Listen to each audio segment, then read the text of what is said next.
ခုရောက်နေတာကဒီကျမတို့ထိုင်းနိုင်ငံမဲဆိုင်ဘက်မှာဥကောင်စီကတည်ထားခဲ့ဖျားပေါ့နော်ဒီမှာဆိုလို့ရှိရင်ဖျား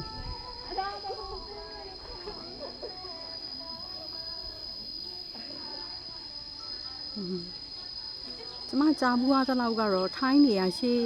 ခေတ်ထဲအခုချိန်ကြီးပေါ့နော်သူတို့တခြားနိုင်ငံကိုလုပ်ငန်းသွားလုပ်နေဘာကိစ္စမဆိုဒီဖျားမှလာပြီးတော့ဆူတောင်းကြရလို့ကြားတယ်အဲ့လိုမျိုးမသွားဘဲနဲ့ဒီကိုမလာဘဲနဲ့သူတို့လုပ်ငန်းလုပ်လို့ရှိရင်မအောင်မြင်ဆိုပြီးတော့ပေါ့နော်ဒါသူတို့ရဲ့အယူဆရရှိရလို့ကျွန်မကြားသိရပါဘူး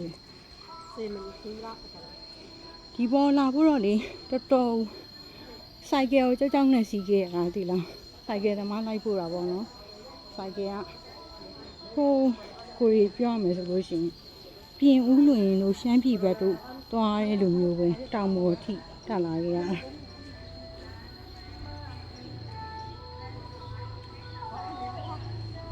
ငကားဆိုတော့မျိုးတော်ရေးကျမချမ်းသာပါစေနော်ဒီတော့သူတို့ကောင်းလို့ဆိုပါဘယ်နဲ့အမြတ်ကုသိုလ်ပေးပါလေမြတ်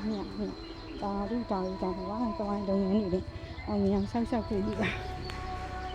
သူတို့လည်းမြတ်တာဖို့ကသူလည်းချစ်တော်ငကားတွေငကားမင်းနေဒီလောက်ချလေးပြောတော့ခါပဲ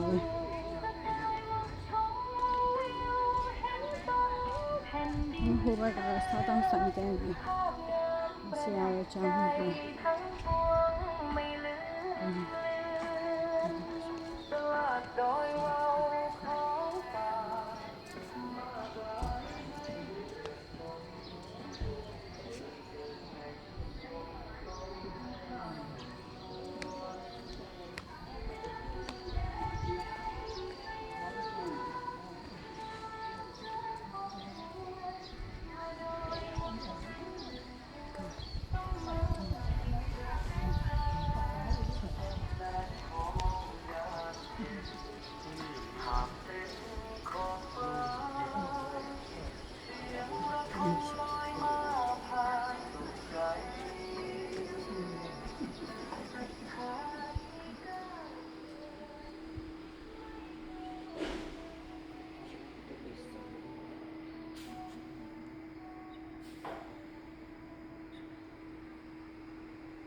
ဟုတ်စီဒီဖျားချင်းဖျားလို့ထားတက်ပြလိုက်တာဒါဒီဖျားဟုတ်ဒီမင်းနေဖြစ်မယ်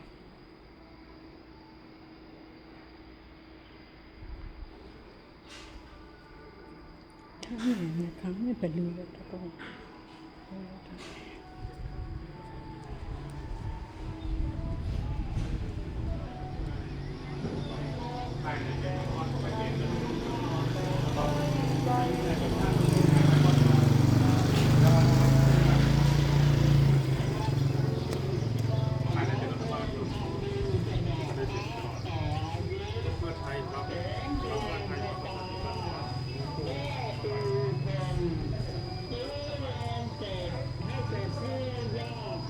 ဒီမှာမှန်တရားရှိရမှန်တရားဒီဖျားရဲ့ကဲရဟိုဘက်ပေးနေမယ်တော့